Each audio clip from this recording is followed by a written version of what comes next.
Crotons need proper temperature, humidity and lighting to grow well. The plant grows well in temperatures from 15 to 35 degrees Celsius. Extreme temperature variation is not tolerated. The croton leaves may drop in a dry environment.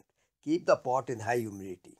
You can place your plant on some pebbles in a tray covered with water. You can create high humidity by misting the leaves every second day. Keep the plant away from hot water.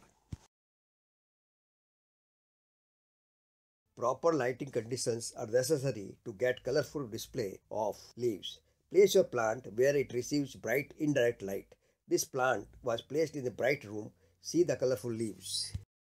This croton plant was placed in a dark room. Note that the leaves are missing colors. Compare the two croton plants made from cuttings from the same parent plant. Because of different lighting conditions, the leaves color are different. Avoid direct sunlight. Too bright direct sun will make the leaves of bleached or faded color.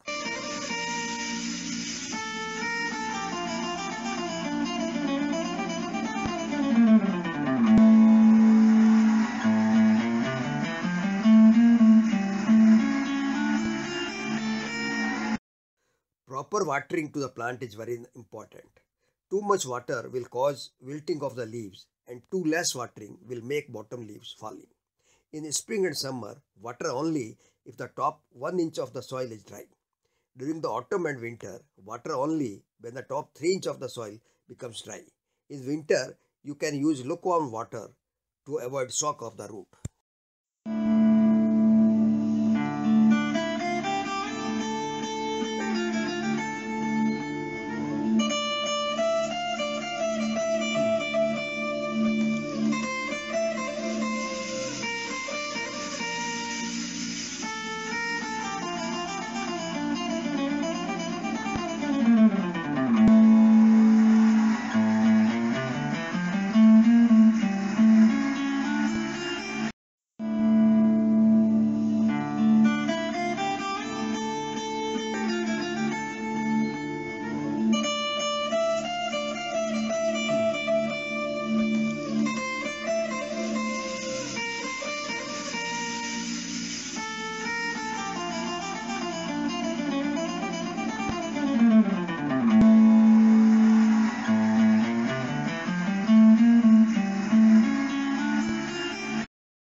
Crotons do not like any disturbances due to movement, transplanting, extreme temperature variation and air drafts, which may cause the plant to drop leaves. So in advance, decide about the best location for your plant and never move it in any case.